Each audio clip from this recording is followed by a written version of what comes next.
നമസ്കാരം. ഞാൻ നന്ദനൻ പിള്ള. പോലീസിൽ നിന്ന് റിട്ടയർ ചെയ്ത ശേഷം ഇപ്പോൾ ഇങ്ങനെയൊരു വീഡിയോ ചെയ്യാനുണ്ടായ സാഹചര്യം, കേരളത്തിലെ ലക്ഷക്കണക്കിന് ഏക്കർ സർക്കാർ ഭൂമി അന്യാധീനപ്പെട്ടുകൊണ്ടിരിക്കുന്ന സാഹചര്യത്തിലും ചെറുവള്ളി എസ്റ്റേറ്റുമായി ബന്ധപ്പെട്ട് ഉണ്ടായിട്ടുള്ള കോടതി വിധിയുടെ പശ്ചാത്തലത്തിലുമാണ്. ഞാൻ 2013 വിജിലൻസിൻ്റെ സ്പെഷ്യൽ ഇൻവെസ്റ്റിഗേഷൻ യൂണിറ്റ് 2 DYSP ആയിരിക്കുകയാണ്. കൊല്ലം സബ് രജിസ്ട്രാർ ഓഫീസിലെ ഹാരിസൻ്റെ 1600/1923 ഡോക്യുമെൻറ്റുമായി ബന്ധപ്പെട്ടുള്ള കൊല്ലം, പത്തനംതിട്ട,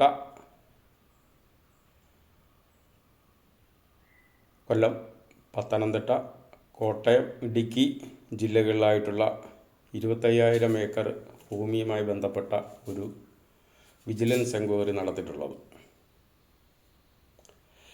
ഈ വിജിലൻസ് എൻക്വയറി നടത്തിയത് ഞാനല്ല എന്നും അഭിപ്രായപ്പെട്ടുകൊണ്ട് ഒരു IPS ഉദ്യോഗസ്ഥന് രംഗത്ത് വന്നിട്ടുണ്ടായിരുന്നു. ഏതായാലും അദ്ദേഹം ഇങ്ങനെ ഒരു എൻക്വയറി നടത്തിയായിട്ട് എനിക്കറിയില്ല. ഇക്കാര്യം ഞാൻ ആഭ്യന്തര വകുപ്പിൽ തന്നെ വിവരാവകാശം ചോദിച്ചിരുന്നു. അപ്പോൾ അദ്ദേഹം അങ്ങനെ ഹാരിസണുമായി ബന്ധപ്പെട്ടുള്ള അന്വേഷണമൊന്നും നടത്തിയിട്ടില്ല എന്നൊരു മറുപടിയും എനിക്ക് ലഭിച്ചിട്ടുള്ളതാണ്.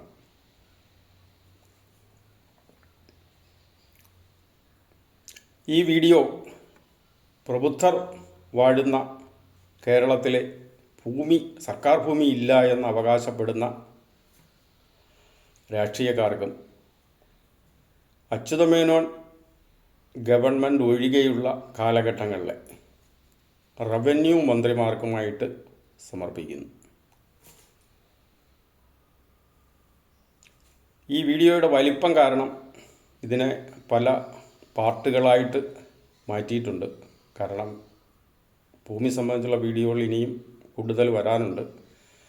ഇപ്പോൾ ഇത് സംബന്ധിച്ച് 3-4 വീഡിയോകൾ ചെയ്യാനാണ് ഉദ്ദേശിക്കുന്നത്.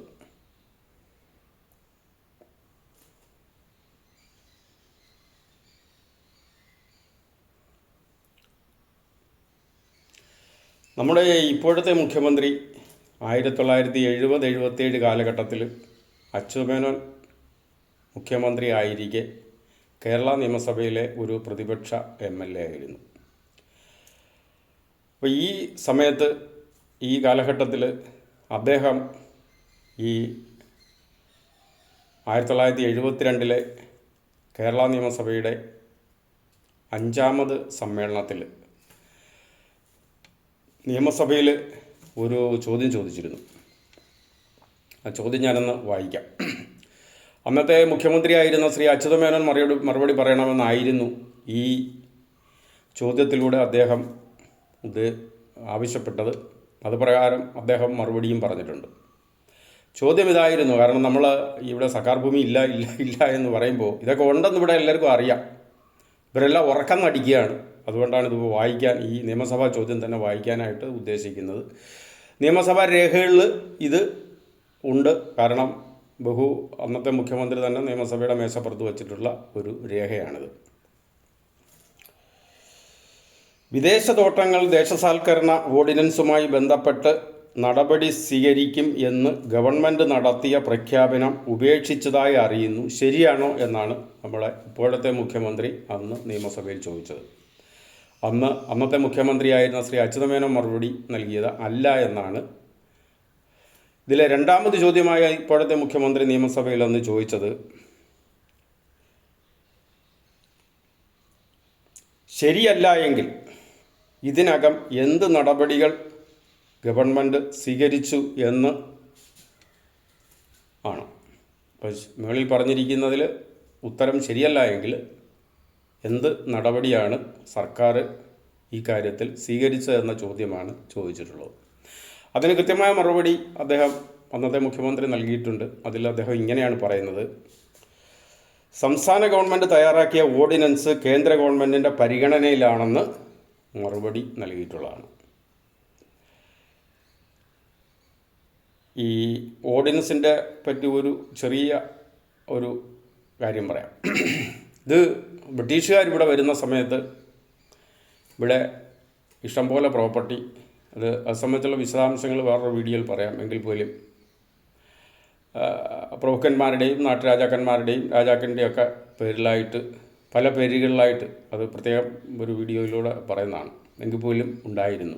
ഈ സ്ഥലങ്ങളെല്ലാം അവരവരുടെ സ്വാധീനം ഉപയോഗിച്ച് ബ്രിട്ടനിലെ പ്രഭുക്കന്മാർ ലോഡ്സൊക്കെ ആയിട്ടുള്ള ആളുകൾ ഇവിടെ വന്ന് 1,30,000 40,000 ഒക്കെ ഏക്കർ ഭൂമി അവർ ഓരോ എസ്റ്റേറ്റുകളാക്കി മാറ്റി അതിന് ഒരു ഉടമ്പടി ഒക്കെ തയ്യാറാക്കി അവർ സ്പൈസസ് കൾട്ടിവേഷൻ്റെ കാര്യത്തിൽ ഏർപ്പെട്ട് അവരിൽ പലരും സ്ഥിരമായിട്ടിവിടെ താമസിച്ചവരും ചില ലോഡ്സ് വന്നു പോവുകയും ഒക്കെ ചെയ്തിരുന്നു. അവർ രാജകീയമായ ബംഗ്ലാവുകൾ ഈ പ്രദേശങ്ങളിൽ പണിത് ഇപ്പോഴും നമുക്ക് പല സ്ഥലങ്ങളിൽ കാണാവുന്നതുമാണ്.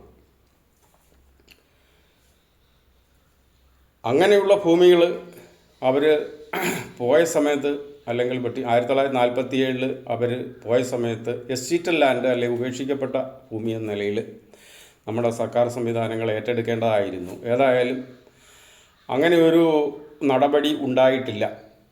അങ്ങനെ ഉണ്ടായിരുന്നെങ്കിൽ ഈ ദുരവസ്ഥയിൽ ഇന്ന് കേരളം എത്തിച്ചേരില്ലായിരുന്നു. എന്തായാലും ഈ അച്യുതമേനോൻ ഗവൺമെൻറ് സമയത്ത് തയ്യാറാക്കിയ ഓർഡിനൻസ് കേന്ദ്രത്തിൻ്റെ പരിഗണനയിലേക്ക് പോയിട്ടുള്ളതും അത് ഇന്നേ വരെ സൂര്യപ്രകാശം കണ്ടിട്ടില്ലാത്തതും നമ്മുടെ കേരള എഡ്യൂക്കേഷൻ ബില്ല് പോലെ ഇന്നേ വരെ എന്താണ് ഈ ബില്ലിന് സംഭവിച്ചതെന്ന് നമുക്കാർക്കും അറിയാൻ സംഭവിച്ചു. ബില്ലിനല്ല, കേരള എഡ്യൂക്കേഷൻ ബില്ലിന് സംഭവിച്ച പോലെ ഈ ഓർഡിനൻസിനും സംഭവിച്ചു.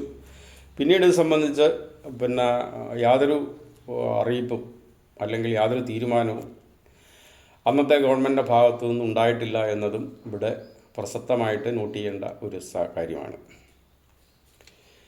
ഈ വിഷയം സംബന്ധിച്ച് കേരള അച്യുതമേനോൻ ഗവൺമെൻറ് ശ്രീ അച്യുതമേനോൻ ഗവൺമെൻറ് സമയത്ത് 6ാമത് നിയമസഭയിൽ മറ്റൊരു നിയമസഭാംഗം ഈ എസ്റ്റേറ്റുകളെ സംബന്ധിച്ച് ഈ വിദേശ ഉടമസ്ഥതയിൽ പോയ എസ്റ്റേറ്റുകളെ സംബന്ധിച്ച് ചോദ്യം നിയമസഭയിൽ ഉന്നയിച്ചിരുന്നു. ഈ വിഷയവുമായി ബന്ധപ്പെട്ട് അന്ന് ശ്രീ അച്യുതമേനോൻ നൽകിയ മറുപടി പ്രകാരം കേരളത്തിൽ അന്ന് 9 എസ്റ്റേറ്റുകളായിട്ട്, ഞാൻ ആ എസ്റ്റേറ്റുകളുടെ പേര് 9 വിദേശ കമ്പനികളായിട്ട് 71 എസ്റ്റേറ്റുകൾ വിദേശ കൈവശം ഉണ്ട് എന്നാണ് മറുപടി നൽകിയിട്ടുള്ളത്. ഞാൻ ആ കമ്പനികളുടെ പേരൊന്ന് വായിക്കാം. 1 Anglo American direct tree trading company, അവർക്ക് 3 എസ്റ്റേറ്റുകളാണുള്ളത്. 2 amalgamate tea estate company limited, Malakkappara estate, അവർക്ക് 1 എസ്റ്റേറ്റാണുള്ളത്. അടുത്തത് 3ാമത്തെ കോർപ്പറേറ്റീവ് ടീ സൊസൈറ്റി ലിമിറ്റഡ്, അവരുടെ റിപ്പൺ എസ്റ്റേറ്റാണ്. അടുത്തത് Kanan Devan hills producers company limited, 23 എസ്റ്റേറ്റുകളുണ്ട്. അടുത്തത് മലയാളം പ്ലാന്റേഷൻ ലിമിറ്റഡിന് 30 എസ്റ്റേറ്റുകളുണ്ട്. അടുത്തത് പൊന്മുടി ഹോൾഡിങ്സ് ലിമിറ്റഡിന് 1 എസ്റ്റേറ്റ് ഉണ്ട്, അതിൻ്റെ പേര് പൊന്മുടി എസ്റ്റേറ്റാണ്. അടുത്തത് southern India tea company estate limited എന്നാണ് അതിൻ്റെ പേര്, അവർക്ക് 3 കമ്പനികളുണ്ട്. അടുത്തത് Travancore tea estate company limited എന്ന് പറയുന്ന 8ാമത്തെ കമ്പനിയുടെ പേരിൽ 8 കമ്പനികളും, 9ാമത് വാഗമൺ ടീ കമ്പനി ലിമിറ്റഡിൻ്റെ പേരിൽ 1 എസ്റ്റേറ്റും ഉൾപ്പെടെ മൊത്തം 9 എസ്റ്റേറ്റ് കമ്പനികളിലായിട്ട്, വിദേശ കമ്പനികളായിട്ട് 71 എസ്റ്റേറ്റുകൾ വിദേശ ഉടമസ്ഥതയിലുള്ളതായിട്ടാണ് നിയമസഭയിൽ അന്ന് ലഭ്യമാക്കിയത് ശ്രീ അച്യുതമേനോൻ ലഭ്യമാക്കിയിട്ടുള്ള മറുപടിയിൽ നിന്നും തെളിയുന്നത്. നമ്മളിവിടെ പ്രത്യേകം ശ്രദ്ധിക്കേണ്ട ഒരു കാര്യം, ബ്രിട്ടീഷുകാർ അവർക്ക് വേണ്ടി 1947 നിർമ്മിച്ച ഫെറായി ഫോറിൻ എക്സ്ചേഞ്ച് റെഗുലേഷൻ ആക്ടിലോ ഇന്ത്യക്ക് വേണ്ടി ഇന്ത്യ സ്വതന്ത്രമായതിന് ശേഷം 1973 ഒരു പാസ്സാക്കിയ ഫെറാ പ്രകാരമോ ഒരു വിദേശിക്ക് ഇന്ത്യയിൽ സ്വത്തവകാശം ഇല്ല, പൂർണ്ണമായ സ്വത്ത് അവകാശം ഇല്ല. ഈ ബ്രിട്ടനിൽ അല്ലെങ്കിൽ ഇന്ത്യക്ക് പുറത്ത് ഉള്ള കമ്പനികൾ ഈ രീതിയിൽ ഭൂമി കൈവശം വെച്ചിരിക്കുന്നത് നമ്മുടെ ഭരണഘടന നിലവിൽ വന്ന 1950 ജനുവരി 26 മുതൽ ഒരു പരിപൂർണ ഭരണഘടനാ ലംഘനമാണ്. കാരണം നമ്മളൊരു സോവറിൻ ഡെമോക്രാറ്റിക് റിപ്പബ്ലിക് എന്നാണ് നമ്മളെ ഭരണഘടനയുടെ ആമുഖത്തിൽ പറയുന്നത്. India sovereign social secular democratic republic എന്ന് പറയുമ്പോൾ നമ്മളൊരു പരമാധികാര രാജ്യമാണ്. ഈ പരമാധികാര രാജ്യത്തിൻ്റെ അധികാരത്തിലേക്കുള്ള ഒരു കൈകടത്തലാണ് ഈ വിദേശ കമ്പനികൾ സ്വതന്ത്ര ഇന്ത്യയിൽ ലക്ഷക്കണക്കിന് ഏക്കർ സർക്കാർ ഭൂമികൾ കൈവശം വെച്ചുകൊണ്ടിരിക്കുന്ന നടപടി.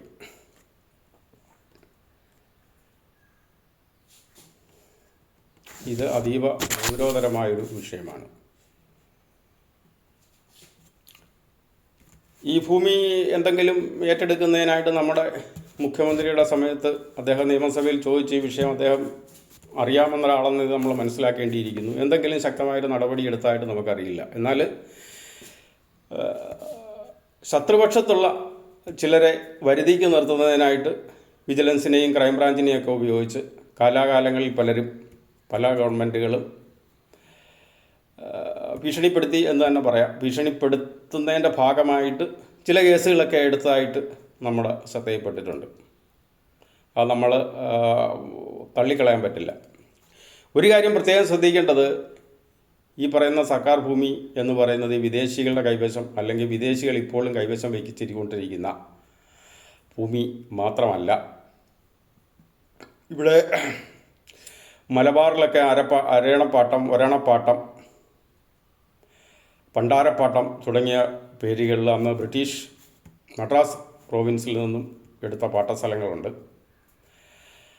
അത് കഴിഞ്ഞൊക്കെ അത് തിരുവിതാംകൂറിൽ തന്നെ നമ്മുടെ കുട്ടിക്കാനം മുതൽ കിടക്കുന്ന 10-15 ഏക്കർ RBTയുടെ പേരിലുണ്ടായിരുന്ന റാബർ ഉദൂർ താക്കൂർ എന്ന് പറയുന്നൊരു ബീഹാറിയുടെ പേരിലുണ്ടായിരുന്ന 11,000 ഏക്കർ സ്ഥലം അത് ഇപ്പോൾ കേരളത്തിലെ 2 കമ്പനികളായിട്ട് കൈവശം വെച്ചിരിക്കുകയാണ്. അങ്ങനെ ഈ വിദേശത്ത് പോയ തോട്ടങ്ങൾക്ക് പുറമേ തന്നെ ലക്ഷക്കണക്കിന് ഏക്കർ സർക്കാർ ഭൂമി പലരുടെ കയ്യിലും സുഗമമായിട്ട് ഇപ്പോഴും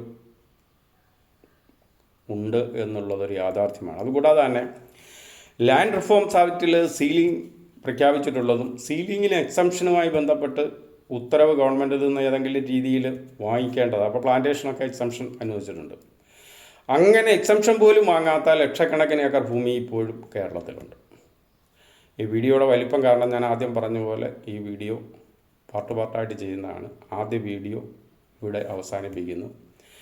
നന്ദി, നമസ്കാരം. തുടർന്നും വരുന്ന വീഡിയോകൾ വാച്ച് ചെയ്യുക. വീഡിയോയിൽ കാണുന്ന പ്രേക്ഷകർക്ക് തീരുമാനിക്കാം കേരളത്തിൽ സർക്കാർ ഭൂമി ഉണ്ടോ ഇല്ലയോ എന്നുള്ളത്. പിന്നെ ഞാൻ നേരത്തെ പറഞ്ഞ ഈ നിയമസഭയിൽ വെച്ച രേഖയിൽ മലയാളം പ്ലാന്റേഷൻ ലിമിറ്റഡ് എന്ന് പറയുന്ന 5ാമത് വിദേശ കമ്പനിയുടെ പേരിൽ 4ാമത് എസ്റ്റേറ്റായിട്ടാണ് ചെറുവള്ളി എസ്റ്റേറ്റ് രേഖപ്പെടുത്തിയിട്ടുള്ളത്. അപ്പം കൂടുതൽ പറയേണ്ടതില്ല. ഈ നിയമസഭാ രേഖകളിൽ നിന്ന് തന്നെ ഇത് ഏറ്റെടുക്കാനായിട്ട് അന്നേ കാലത്ത് ചില ശ്രമങ്ങൾ ഉണ്ടാവുകയും പിന്നീട് വന്ന സർക്കാരുകൾ ഇക്കാര്യത്തിൽ യാതൊരു നടപടിയും എടുക്കാത്തതിനെ തുടർന്ന് നഷ്ടപ്പെട്ടുകൊണ്ടിരിക്കുന്ന എന്ന വാക്ക് വേണമെങ്കിൽ നമുക്ക് ഉപയോഗിക്കാം, അല്ലെങ്കിൽ അന്യാധീനപ്പെട്ടുകൊണ്ടിരിക്കുന്ന എന്ന വാക്ക് വേണമെങ്കിൽ നമുക്ക് ഉപയോഗിക്കാം. ഒരുപക്ഷെ നാളെ അപ്പീൽ കോടതികളിൽ നിന്നൊക്കെ നമുക്ക് അനുകൂല വിധി ഉണ്ടാവുമെന്ന് പ്രതീക്ഷിക്കാം. നന്ദി, നമസ്കാരം.